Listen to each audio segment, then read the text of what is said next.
Symbolism matters at times like these, and the sight of one of Madrid's most iconic restaurants, beloved by locals and tourists alike, getting ready to open its doors once again, is bound to be a psychological boost for a city so badly damaged by the virus. Mañana colocamos la posible ampliación si nos lo concede. Tomorrow, if City Hall gives us permission, we'll install a 1 metre extension to guarantee the 2 metre distance between tables. On Monday, we will reopen, although we don't know the schedule we will have yet. But unless they tell us differently, we will open from noon until 10 p.m.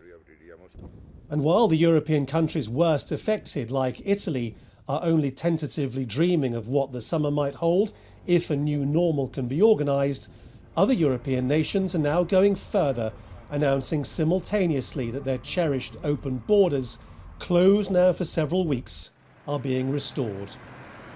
In Vilnius, the capital of Lithuania, the Prime Minister said the 3 Baltic states were reopening to each other and indicated that neighbouring Poland might follow. This would be quite a serious signal both to Europe and to the world, that in our region we properly handled the situation. We applied similar methods, we have similar epidemiological situations, so we can do a regional opening. While in the Austrian capital, Vienna, so popular in both summer and winter with German tourists, the Chancellor said his country would reopen both to Germany and to the Czech Republic. It in turn said it was reopening to Croatia. We are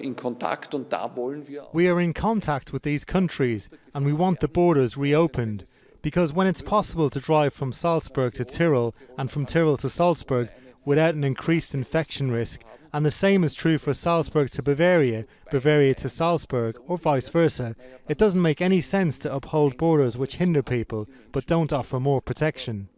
While countries like the UK are still banning a trip to the beach, Spain has their reopening as part of a staged return to normality, undoubtedly with an eye on the summer as a way of desperately trying to recoup lost income. And while so many major airlines are laying off thousands of staff, the low-cost Hungarian carrier Wizz Air announced it was resuming flights from the UK to tourist destinations including Lisbon and Tenerife, and even increasing them at one airport abandoned by other carriers. Perhaps Europeans might have a summer holiday after all. Lawrence Lee, Al Jazeera.